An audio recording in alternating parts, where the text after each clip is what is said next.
Guys, അപ്പോൾ ഇന്ന് നമ്മുടെ പുതിയ അപ്പളയും പുതിയ എണ്ണം വരുന്നൊരു ദിവസമാണ് ഗൈസ്. അപ്പോൾ രാവിലെ തന്നെ ഉറക്കം എണീച്ചിട്ടുണ്ട്. ഫിദൂട്ടി എണീച്ചില്ല. ഫിദൂട്ടി എണീക്കുന്നതിന് മുമ്പ് വീട്ടിൽ കുറച്ച് പണിയൊക്കെ ഉണ്ടായിരുന്നു കേട്ടോ. പിന്നെ അത് കഴിഞ്ഞ് പാലെടുക്കാനൊക്കെ പോയി പാലെടുത്തിട്ട് വന്നിട്ട് അമ്മ ആണെങ്കിൽ കുറച്ച് ഫുഡ് ഉണ്ടാക്കൽ പരിപാടിയിലെ കാര്യങ്ങളൊക്കെ തിരക്കായിരുന്നു. അപ്പോൾ ഞാൻ പല്ലൊക്കെ തേച്ച് കുറച്ച് സാധനം വാങ്ങാനുണ്ടായിരുന്നു. അങ്ങനെ സാധനങ്ങളൊക്കെ മേടിച്ചിട്ട് വന്നപ്പോൾ എൻ്റെ പൊന്നെ എന്തൊരു ചൂടായിരുന്നു. അത് കഴിഞ്ഞ് മുട്ടക്കറി ഉണ്ടാക്കാനുണ്ടായിരുന്നു. മുട്ടക്കറി ഉണ്ടാക്കിയിട്ട് അവരെ വെയിറ്റ് ചെയ്ത് വെളിയിലിരിക്കുന്ന രംഗമുണ്ടോ കാണുന്നത്. അവർ വന്നത് വീഡിയോ എടുക്കണമെന്ന് വിചാരിച്ച് പകുതി വീഡിയോ എടുക്കാൻ പറ്റുള്ളൂ. വീഡിയോയിൽ വരാൻ വലിയ ചമ്മലായത് കൊണ്ട് ഒളിച്ചിരിക്കുന്ന ചെറുക്കനെയും പെണ്ണിനെയും ഉണ്ടോ നിങ്ങൾ കാണുന്നത്. പെണ്ണിന് അത്ര വലിയ കുഴപ്പമില്ല. ചെറുക്കിനെ നമുക്കിനി പതുക്കെ വീഡിയോയിലോട്ടൊക്കെ കൊണ്ടുവരാന്നേ.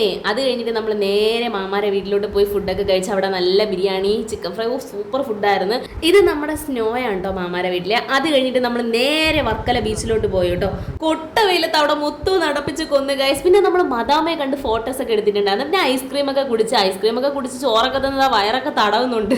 അത് കഴിഞ്ഞ് അവർ വീട്ടിൽ പോയിട്ടോ. പിന്നെ ഞാൻ വീട്ടിൽ പോയി ഒരു പന്ത് ബിരിയാണി കൊടുത്തു.